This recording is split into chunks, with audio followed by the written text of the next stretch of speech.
할렐루야. 우리 한번 따라서 하십니다. 안드레. 다시 합니다. 안드레.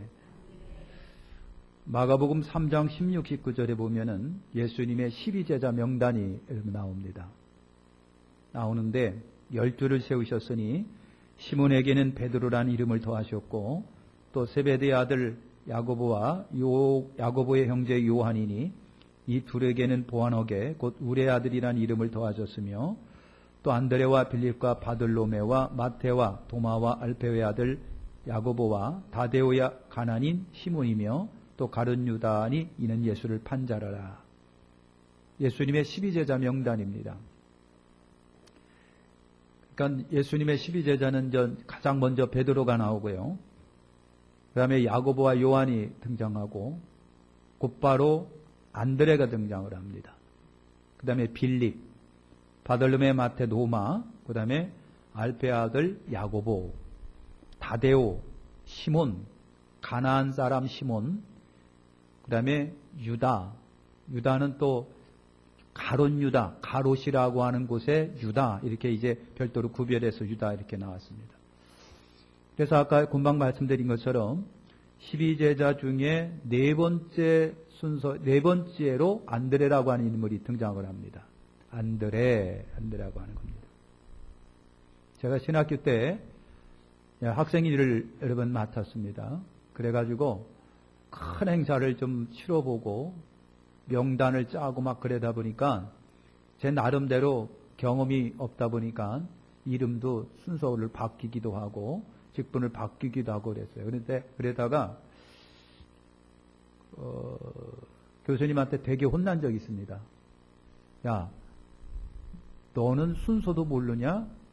너는 상하관계도 없냐? 너는 먼저고 나중도 모르냐? 하면서 많이 굉장히 혼난 적이 있습니다. 그러니까 이름을 먼저 올릴 사람이 있고 두 번째 올리고 세 번째 올릴 사람이 있고요. 끝에 올릴 사람이 있는 거예요. 반드시 이름을 올릴 적에는 직분을 반드시 명기를 하고요. 그 다음에 순서 없이 할 때는 뒤에다가 반드시 무순이라고 쓰던가 아니면 여러분 가나다순 이렇게 해야만 된다는 거예요. 그래서 그때 여러분 배웠습니다. 반드시 윗사람부터 들어가야 된다라고 하는 거, 직분을 집어넣어야 된다라고 하는 거, 그런 걸 안 하려면 무순이든지 이런 거 가나다순으로 해야 된다라는 명기를 꼭 해야 된다라고 하는 거예요. 왜 제가 그런 말씀드리냐면 예수님의 12제자 명단도 그런 의미가 있어요.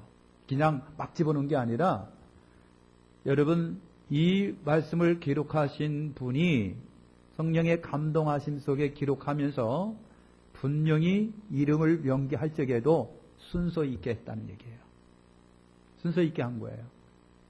그러니까 예수님의 3대 제자가 있습니다. 베드로, 야고보, 요한입니다. 이 세 명의 제자는요, 예수님이 어디를 가나 반드시 따라다니는 제자예요. 수행 비서나 다름이 없는. 그래서 베드로, 야고보, 요한, 그 제자는 3명의 제자는 그렇다고 할지라도 그 3명의 제자를 제외한 첫 번째로 등장하는 인물이 안드레라고 하는 거예요. 안드레.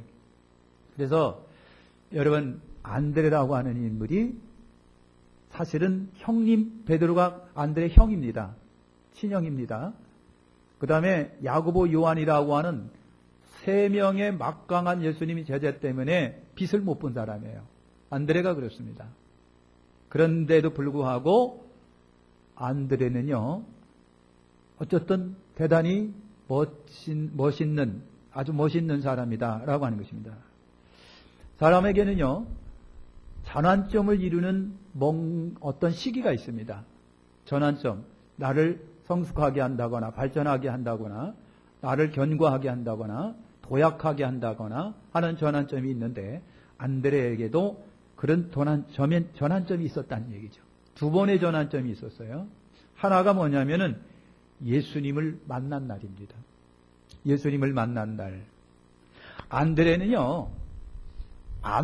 처음에 세례 요한의 제자입니다. 세례 요한의 제자가 돼가지고 세례 요한을 그렇게 쫓아다니는 사람이에요. 신기하면 신기하다고 좀 그렇게 해보세요. 지금 제가 굉장히 지금 그랬는데 무덤도 무감각하게 있으니까 아는 거를 얘기하는 거예요, 목사님. 모르는 걸 얘기하는 거예요, 목사님. 그런 눈치 같은 거 가지고. 안드레는 세례 요한의 제자였다니까? 세례 요한의 제자였었어요. 요한복음 1장 37절과 40절에 보면은요, 안드레는 원래 처음에 세례 요한 제자였습니다. 요한에게 많은 사람이 세례를 받습니다. 그래서 그 유명한 세례 요한을 스승으로 모시고 안드레가 제자로 따라다녔던 거예요. 어느 날 스승 세례 요한이 세례를 베풀고 있는데 예수라고 하는 분이 없는 겁니다. 예수님이 세례 요한에게 세례를 받겠다고 찾아옵니다. 요한복음 1장의 29절에 있는 말씀이에요. 그때 스승인 세례 요한이 예수님께 하신 말씀이 있습니다. 뭐라고 말씀하셨냐면 그걸 안드레가 들었습니다. 보라, 세상 죄를 지고 가는 하나님의 어린 양이다 그랬어요. 보라, 세상 죄를 지고 가는 하나님의 어린 양. 예수님이 오시니까 그분을 향하여 세례 요한이 하신 말씀이에요. 요한이 이어서 더 충격적인 말씀을 합니다. 요한복음 1장 32절과 34절에 있는 거예요. 내가 보매 스승 세례 요한이 한 말입니다. 내가 보매 성령이 비둘기 같이 하늘에서 내려와서 그 위에 머물렀더라. 나도 그를 알지 못하였으나 나를 보내어 물로 세례를 주라 하신 그이는 누구예요? 하나님이십니다. 그이가 나에게 말씀하시되 성령이 내려서 누구에든지 머무는 것을 보거든 내가 곧 성령으로 세례를 주는 이인 줄 알라 하셨기 때 내가 보고 그가 하나님의 아들이신 줄을 증거하였노라 그랬어요. 그러니까 안드레가 옆에서 듣고 있는데 스승인 세례 요한이 충격적인 얘기를 여러분 하는 겁니다. 충격적인 성령으로 세례를 준다? 우리 스승님이 하나님의 음성을 들었고 하나님이 음성을 들었는데 그분이 누군가 너에게 오면 세례를 주는데 그리고 성령으로 세례를 준다 베푸는 이라고 알라? 그 얘기를 안드레가 여러분 들었습니다. 다음 날 요한이 두 제자와 함께 있었습니다. 두 제자와 요한이 있었는데 그 두 제자 중에 한 사람이 바로 안드레입니다. 나머지 한 사람은 누군지 잘 모르겠는데 안드레예요. 그때 예수님이 오셨는데 그때 스승이 한 말이 또 그거예요. 요한복음 1장 36절에 보라 하나님의 어린 양이로다 그랬어요. 보라 하나님의 어린 양이로다. 이 말이 끝나자마자 요한복음 1장 40절에 보니까 세례 요한을 따르던 그 두 제자가 방향을 딱 바꿔서 예수님을 따랐다고 그랬습니다. 방향을 바꿔서 예수님을 따른 거예요. 그러니까 내 제자들이 가만히 있다가 휙 얼굴을 딱 외면하고 예수님을 따르는 때 세례 요한이 어떤 마음을 가졌을까? 그건 마음대로 생각을 하세요. 성경이 없으니까. 여러분 이 말이 끝나자마자 요한의 두 제자가 예수님을 따랐습니다. 요한복음 1장 40절에 보니까 이 두 제자 중 하나가 안드레였다고 했습니다. 요한의 말을 듣고 예수님을 쫓는 두 사람 중에 하나는 시몬 베드로의 형제 안드레라 그랬습니다. 두 명의 제자 중에 하나가 안드레예요. 예수님을 따르는 거예요. 여러분 사람에게 인격적인 아니면 의리상 인간관계상 따르던 제자가 어느 날 갑자기 스승 앞에서 빤히 보고 있는 데서 다른 선생님을 따를 적에 스승이라고 따를 때 세례 요한은 어떤 감정이었을까? 그런데 사랑의 성도 여러분 그런데 아무리 인간적인 관계 그리고 의리상 여러분 조금 안 좋다고 할지라도 안드레는 메시아 예수 그리스도를 쫓았다라고 하는 것에 박수를 보낼 수밖에 없는 거예요. 그렇잖아요?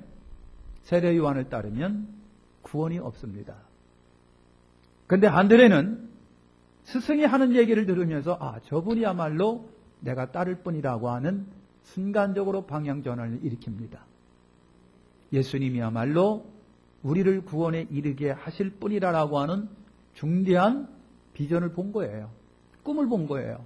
저분만이 인생의 구세주고 저분만이 우리가 믿어야 할 뿐이고 저분을 믿어야 천국 간다라고 하는 거예요. 그 안드레가 사실 여러분 보통 사람은 아닌 것을 우리가 발견합니다. 인간적인 의리상 관계 때문에 에이 우리 스승이 있는데 왜 내가 따라. 여러분 그렇게 인간 의리를 내세울 수가 있겠지만 안드레 같은 경우는요. 여러분 정말 중요한 발견을 한 거예요. 예수님인 이런 분이라고 하는 중요한 발견. 할렐루야. 그래서 안드레가요. 세례 요한의 제자였다가 예수님을 만나고 따랐습니다. 그것이 아마 세례 요한 안드레에게는 첫 번째 전환점일 거예요. 두 번째는요. 예수님의 제자가 된 날입니다. 예수님의 제자가 된 날. 자, 분봉왕 헤롯이 요한을 잡아오게 가두었습니다. 예수님은 갈릴리에 오셔서 하나님의 복음을 전파하십니다. 때가 찼고 하나님의 나라가 가까웠으니 회개하고 복음을 믿어라. 그때 예수님이 갈릴리 해변을 지나시다가 시몬과 그 형제 안드레가 바다에서 금을 던지는 것을 보셨더라 그랬어요. 그게 마태복음 1장 14절입니다. 14절 17절에 있는 말이에요. 갈릴리를 이렇게 가는데 어부들이 막 그물을 던지고 고기를 잡고 있어요. 근데 한 사람은 시몬이고 한 사람은 그 동생입니다. 안드레입니다. 그래서 예수님께서 그들에게 말씀하십니다. 나를 따라오너라. 내가 너희로 사람을 낚는 어부가 되게 하리라 하시니 곧 그물을 버려두고 쫓으니라 그랬습니다. 시몬과 안드레가 그물을 버려두고 본격적으로 예수님을 따릅니다. 제자로서의 부름을 받습니다. 안드레는 그의 생애 두 번의 전환점을 여러분 갖게 되는 겁니다. 일생일 때 잊을 수 없는 전환. 예수를 만나고 그리고 본격적으로 만사를 제쳐고 그 예수를 쫓아 나타내는 잊을 수 없는 시간들을 여러분 가졌다라고 하는 겁니다. 성경에서 안드레라고 하는 이름의 뜻이 뭘까? 남자다움이라고 하는 뜻을 갖고 있어요. 세례 요한에 어렵습니다. 남자다움인데요. 그런데 여러분 안드레가 성경에 보면요. 3번에 걸쳐서 꼭 안드레라고 하는 이름이 등장을 합니다. 3번에 걸쳐서 안드레라고 하는 이름이 등장하는데 등장할 때마다 반드시 안드레는요. 사람을 끼고 등장하는 것을 봅니다. 안드레가 이름이 소개될 때마다 반드시 안드레는 어떤 사람을 동행하면서 예수님께 나갑니다. 첫째가 여러분 베드로를 예수님께 소개합니다. 베드로는 안드레의 형님입니다. 요한복음에서 안드레가 자기 형 베드로를 예수님께 소개를 합니다. 요한복음 1장 41, 42절에 보니까 그가 먼저 자기 형제 시몬을 찾아가 말하되 우리가 메시아를 만났다 하고 메시아를 번역하면 그리스도라 데리고 예수께 오니 보시고 시몬이니 장차 베드로라 하리라 그랬어요. 그러니까 안드레 동생이 형님을 찾아가서 형님 나 예수 만났는데 보통 분이 아니야. 그러니까 형도 한번 예수 좀 만나볼래? 하고 형님 베드로를 예수님께 데려오고 온 거예요. 그러니까 예수님이 베드로를 딱 보시고 이름을 그 자리에서 바꿔주십니다. 베드로요. 형제, 시몬이라고 하지 말고 베드로라고 해. 그 자리에서 이름을 바꿔주십니다. 여러분, 안드레가 예수님을 처음 만나고 예수님에게 제일 먼저 데리고 온 사람이 누구냐면 자기 피부치예요. 형님입니다. 형님을 주님께 데리고 옵니다. 예수님에게 제일 먼저 예수를 소개하고 가장 먼저 데리고 온 사람을 베드로인데 형님이에요. 여러분 베드로 보세요. 베드로 기독교 역사에 지대한 영향을 끼친 사람이에요. 한 번 설교할 때마다 3,000명, 5,000명씩 회개하고 돌아오는 역사를 일으킨 사람이 여러분 베드로입니다. 베드로 수많은 병자를 고치고 치료한 사람이에요. 초대교회 예루살렘의 베드로 하면은요 모를 사람이 없는 유명한 인사입니다. 예수님의 수제자입니다. 뿐만 아니라 베드로는요 디아스포라 유대인들의 전도자의 대부라고 할 수 있습니다. 바울은 이방인들을 위해서 전도했다면 베드로는 유대인들을 위해서 전도한 사람입니다. 베드로가 바울이 이방인의 전도의 대부라고 한다면 베드로는 유대인들, 흩어져 있는 유대인들에게 전도한 유대인들의 대부예요. 전도자 대부예요. 베드로를 통해서 예수 믿는 사람이 얼마나 많은지 몰라요. 안드레가 가장 가장 먼저 전도한 사람이 자기 형인데, 여러분, 자기 형이 과정 속에서 보니까 자기보다 수천 배, 수만 배 큰 일을 감당합니다. 어쩌면 그렇게 멋진 형을 전도했을까? 안드레는요, 무명의 사람이지만 자기가 전도한 사람은 다 유명한 사람이 됩니다. 베드로가 그와 같은 케이스예요. 두 번째는요, 오병이어 기적이 일어날 때입니다. 예수님께서 큰 무리가 자기에 오는 것을 보시고 요한복음 6장 5절과 9절에 보니까 그때 주님이 제자 빌립을 쳐다보는 빌립에게 그랬어요. 우리가 어디서 떡을 사서 이 사람들에게 먹게 하겠느냐. 예수님이 빌립을 바라보면서 그런 거예요. 빌립, 이 사람들이 많이 내게로 왔는데 이 사람들을 먹여야 되겠는데 어디서 이 많은 떡을 사서 먹게 할까? 그때 뒤에 멘트가 있습니다. 예수님이 빌립을 시험하고자 하셨더라 그랬거든요. 빌립을 시험하고자 그랬어요. 그러니까 여러분, 빌립이 예수님이 그 말에 딱 떨어진 순간 머릿속에 계산이 쫙 이루어집니다. 굉장히 똑똑한 사람이에요, 빌립이. 계산이 쫙 이루어졌어요. 아, 이만한 사람인데 한 사람한테 얼마씩 먹여 그러면, 이야, 예수님 한 200데나리온의 떡을 사도 모자랄 것 같은데요. 그러니 돈이 200데나리온이 있다고 할지라도 어느 날 갑자기 떡이 준비되겠느냐고요. 돈도 없지만 떡이 그 많은 양이 어떻게 준비되겠느냐. 결론적으로 빌립은요, 예수님 이 많은 사람을 먹일 떡은 없고 돈도 없지만 불가능한데요. 결국은 여러분 뭐예요? 각자 흩어져서 해결하게 하십시다. 그런 거예요. 그때 여러분, 안드레가 예수님 앞에 나옵니다. 예수님께 안드레가 어린아이를 하나를 이렇게 데리고 나오는 거예요. 예수님, 이 아이가요 도시락을 갖고 있거든요. 보리떡 5개하고 물고기 2마리인데요. 이 아이가 이거를 가졌는데요. 그러나 이것이 이 많은 사람이 얼마나 되겠습니까?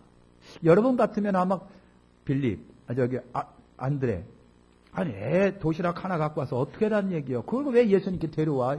애나 먹고 말게 하지. 여러분 그랬을 거라고 하는 거예요. 그 많은 사람에게 떡을 먹일 수가 없는 분명한 환경인데 빌립은 계산해 보니까 안 되겠는데요. 그런데 안드레는요, 아무리 생각해도 어리석은 것 같은데 우리가 생각할 때 아이 데리고 아이 도시락을 예수님께 보이면서 예수님 아이가 도시락을 갖고 있어요. 그때 어떻게 할까요? 그런 얘기예요. 지금 어떤 생각을 여러분 갖고 있습니까? 지금 여러분 어떤 생각을 여러분 하고 있는 건가요? 빌립은 안 됩니다.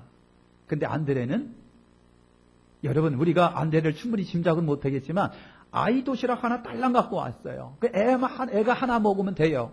제일 많은 장정어른만 여러분 얼마나 많은지 몰라요. 그 많은 사람들에게 요 많은 도시락이 무슨 상관입니까? 근데 안드레가 아이를 예수님께 소개합니다. 여러분 다른 건 모르더라도 빌립은 부정이지만 안드레는 이 아이를 통한 가능성을 열어놓고 있는 거예요. 이 아이를 통한 가능성을 열어놓고 있습니다. 어떻게든 해보려고 애쓰는 안드레라고 하는 제자, 처음부터 안 돼요 하는 빌립이 굉장히 계산적이고 똑똑한 면이 있으나 주님인 여러분 빌립보다는 안드레가 아이를 데려오고 온 것을 주님은 귀하게 보셨을 거라고 하는 겁니다. 안드레가 여러분 그런 사람이에요. 자기가 데려온 아이의 도시락이 이것이 시점이 되고 시작이 되고 출발이 돼가지고 여러분 오병이어의 기적, 얼마나 수많은 사람이 먹고만 남았는지 몰라요. 그 아이를 예수께 데려온 사람이 안드레였었다라고 하는 거예요.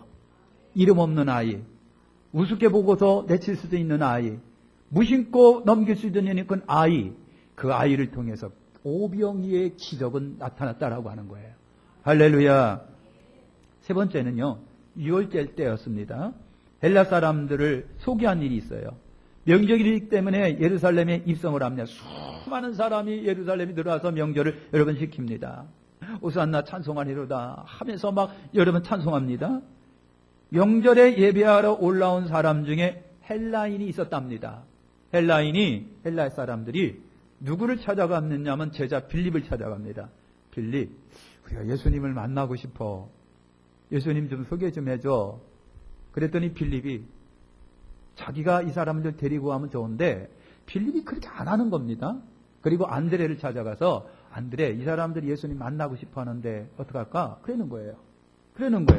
그래서 여러분, 이 안드레가 헬라 사람을 데리고 예수님을 찾아갑니다. 예수님께 소개를 시켜줍니다. 예수님, 이 사람들이 예수님 만나고 싶어 하는데요. 그랬어요. 그때 예수님이 하신 말씀이 있습니다. 뭐라고 말씀하셨냐면요. 요한복음 12장 20절과 24절에 있습니다. 인자의 영광을 얻을 때가 왔도다. 내가 진실로 진실로 너에게 이르노니 하나님이 미리 땅에 떨어져 죽지 아니하면 하늘 그대로이고 죽으면 많은 열매를 맺느니라. 여러분 그랬습니다. 여러분 이 말은 뭐냐면 예수님이 죽을 때를 말씀하고 있는 거예요. 어떻게 여러분 헬라 사람이 오니까 그것이 사인인 것처럼 어떻게 그것이 빌미가 되고 시작이 돼갖고 예수님이 그렇게 중요한 죽음의 십자가의 예언을 하셨을까라고 하는 거예요. 안드레가 오늘 우리에게 주는 교훈 두 가지가 있습니다. 하나는 소소한 전도의 중요성입니다. 소소한 전도의 중요성. 안드레는 어떻게 보면요, 개인 전도하는 데는 탁월한 능력을 갖고 있는 사람 같아요. 안드레가 베드로를 예수님께 데려옵니다. 그 데려온 베드로가 자기 형이지만 기독교 역사의 중요한 역할을 감당하랍니다. 그죠? 위대한 인물이 됩니다. 상대적으로 안드레는요, 이름이 없어집니다. 에도드 킴벌이라고 하는 사람이 전도를 합니다. 열심히 전도를 하다가 그냥 구두방이 있어요. 그냥 구두방에 들어가서 당신 예수 믿고 구원하자고 그랬어요. 전도했어요. 이 사람이 교회를 따라 나왔어요. 그 사람이 여러분 누군 줄 아십니까? 미국을 복음화시킨 무디입니다. D.L. 무디입니다. D.L. 무디예요. 구두방에서 수선하고 있는 구두공을 갖다 전도했는데 그 사람이 미국을 복음화시키는 D.L. 무디가 될 줄은 누가 알았겠느냐고 하는 거예요. 누가 알았겠느냐? 스코틀랜드의 조그만 교회에서 집회가 열렸습니다. 하루 이틀 3일 4일.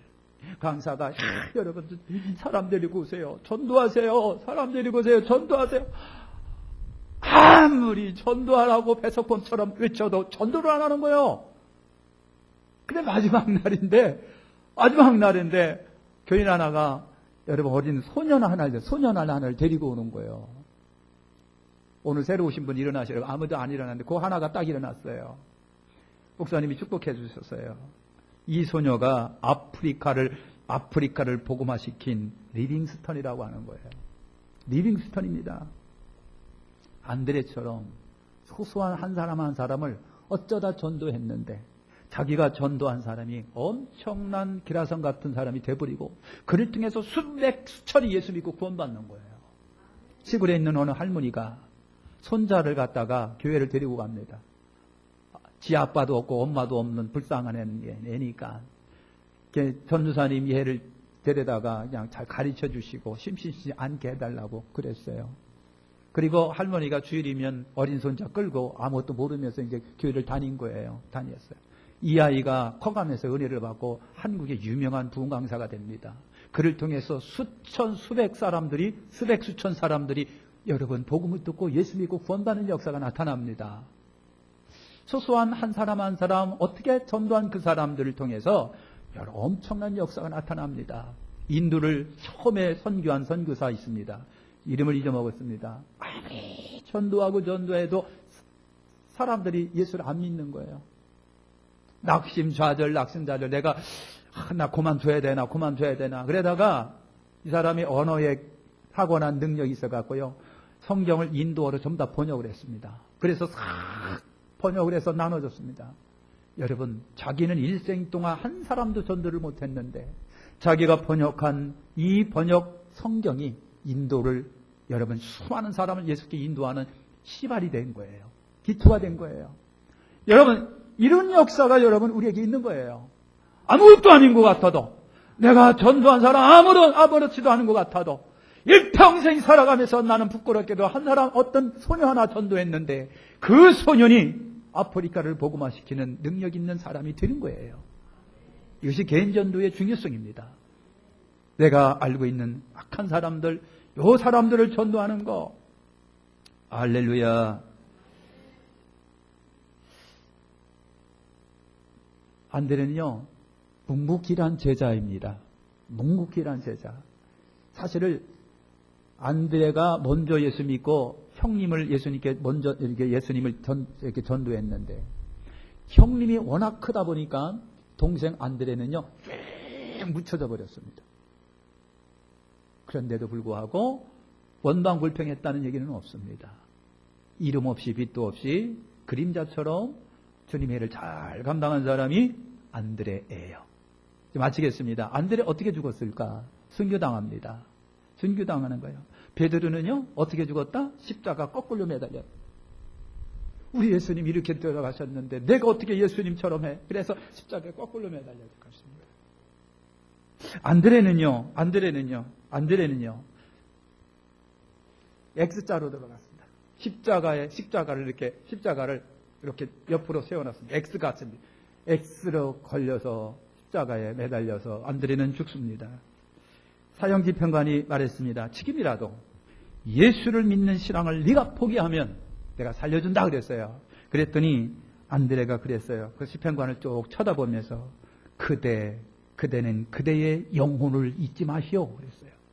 그대는 영혼을 잊지 마시오 하고 X자형에 달려 죽었습니다. 작지만 큰 일을 한 사람이에요. 기도하겠습니다. 하나님 감사합니다.